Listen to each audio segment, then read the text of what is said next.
Не уходи. Верно, я не могу остаться, но я вернусь, обещаю. А теперь мне пора идти.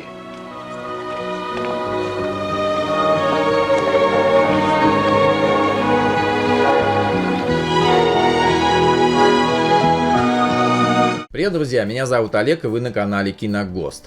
«Беглецы» 1986 года, «Le Fugitives» – комедия положения режиссера Франсиса Вебера, одного из самых известных сценаристов и режиссеров французских комедий. Заключительная из трех классических комедий с комическим дуэтом Пьер Ришар Жерар Депардье, «Невезучие» 1981 года, «Папаша» 1983 года и «Беглецы» 1986 года. Немалую роль в успехе фильма сыграл саундтрек композитора Владимира Косма. В 1989 году в Америке был снят ремейк фильма под названием «Три беглеца» с Мартином Шортом и Ником Нолти в главных ролях. В 2014 году комедия «Беглецы» вошла в число наиболее популярных среди французов фильмов на ТВ – 13,36 миллионов зрителей, заняв 14 место. Удивительно смешная и трогательная комедия, которая будет близка сердцу зрителей разных возрастов. Такие душевные картины, как «Беглецы» 1986 года, сейчас практически не выходят, так что культовый статус произведения вполне оправдан. В России «Беглецы» считаются нестареющей французской классикой. А у вас получится? Серьезное ранение, очень серьезное ранение.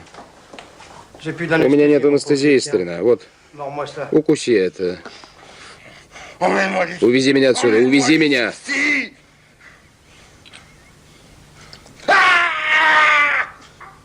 Лучше бы ему сделать укол. Фильм «Беглецы», актеры и роли. Жерар Депардье, Жан Люка, бывший грабитель банков. Пьер Ришар, Франсуа Пиньон, безработный. Анаис Бре, Жанна Пиньон, дочь Франсуа. Жан Карме, ветеринар. Марис Барье, комиссар полиции Дюрок. Филипп Лерьевер, помощник Дюрока. Жан Бенинги, месье Лабиб, криминальный авторитет. Мишель Блан, доктор Жильбер. Доктор. Доктор. Он пьян? Надо найти другого врача. Отпустите меня, я врач. Я врач. Мне нужен другой, вы меня слышите? Да нет, этот сойдет. Я могу и сам идти, поставьте меня на землю. «Беглецы» собрали в кинозалах 4 496 827 зрителей, став шестой самой популярной картиной во Франции в 1986 году. Это четвертый фильм Франсиса Вебера в качестве режиссера, а также четвертый и последний совместный его проект с Пьером Ришаром. После фильма «Беглецы» Депардье и Франсис Вебер приостановили свое сотрудничество и возобновили его только 15 лет спустя в комедии «Хамелеон» 2001 года. В Россию фильм докатился в начале 90-х на пиратских ВХС-кассетах с одноголосым переводом, а уже в 1997 году фильм был официально выпущен на видеокассетах студии УРТ Видео с многоголосым переводом. Отдайте пистолет, или я нас обоих взорву.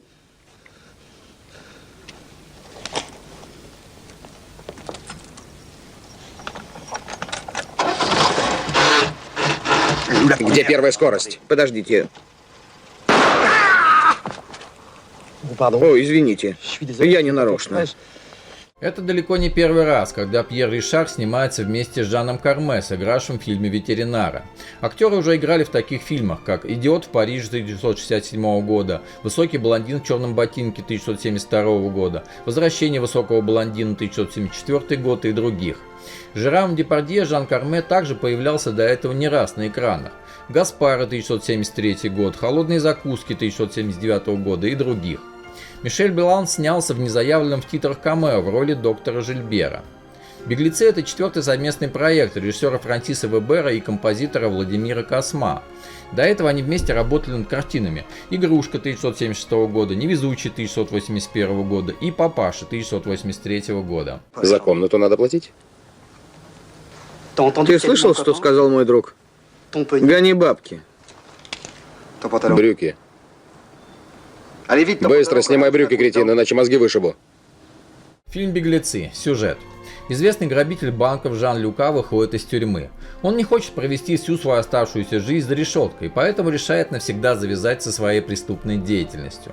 Он отправляется в ближайший банк только за тем, чтобы открыть там свой счет. Но в это время в помещение врывается вооруженный грабитель, отчаявшийся безработный Франсуа Пиньон. Пиньон живет со своей маленькой дочерью, которая после смерти матери полностью перестала говорить, и они отчаянно нуждаются в деньгах. Полиция окружает банк, и тогда Пиньон, не видя другого выхода, берет Люка в заложники. Но приехавший комиссар Дюрок уверен, что все обстоит ровно наоборот. Люка настоящий грабитель, а Пиньон его заложник. Люка приходится брать ситуацию в свои руки и спасать и себя, и Пиньона, а позже и его дочь.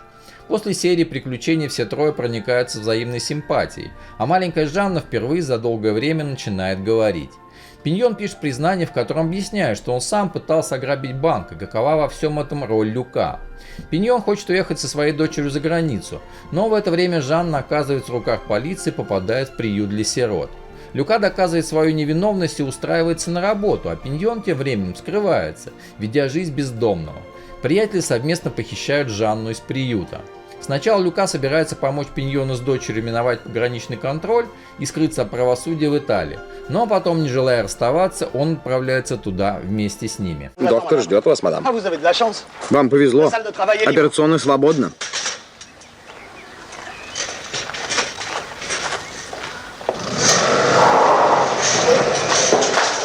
Мне стало лучше. Спасибо. Мне полегчало. Спасибо. Это у нее нервная беременность. Феномен гениального дуэта в «Беглецах» Ришар Депардье состоит в том, что два великих актера снова сходятся на съемочной площадке и, ни разу не повторившись, творят потрясающее комедийное действие, чувствуя малейшие изменения настроения друг друга. И Ришар Депардье постоянно в поиске новых и нестандартных решений. Оба актера всегда очень органично смотрятся в кадре в обществе детей. Игрушка, отверженная 2000 года. Очень жаль, что кинокарьера юной Анаис Барре, гениально сыгравшей Жанну, ограничилась по какой-то причине только двумя ролями, а ведь у девочки был огромный потенциал. Из всей трилогии «Беглецов» я люблю больше всего, пересматривал чаще остальных. Помимо чисто юмористической темы, тут и довольно глубокая философия, заставляющая задуматься и, что называется, берущая за душу. Сочетание прекрасной игры дуэта Ришара Депардье, отличной режиссуры и соответствующего музыкального оформления сделало «Беглецов» одним из самых любимых фильмов во всем мире и на все времена. А в чем меня обвиняют? В идиотизме и в дружбе. Ты сам будешь объясняться с прессой, что упрятал меня за решетку, потому что считаешь дураком и хорошим другом. Ты уже чуть было не пришил меня во время ограбления. Пойдут слухи о том, что ты меня преследуешь.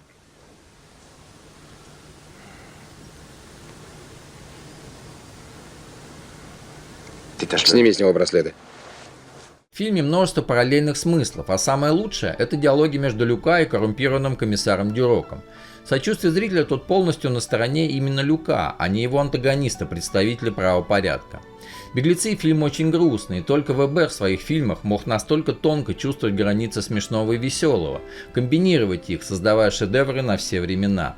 Дуэт грубого великана-силача Люка и беспомощного растяпа интеллигента Пиньона пришелся по вкусу зрителям, ведь комедии Франсиса Вебера привлекают прежде всего своей изящной легкостью, грубоватой эксцентрикой и меланхолическим лиризмом.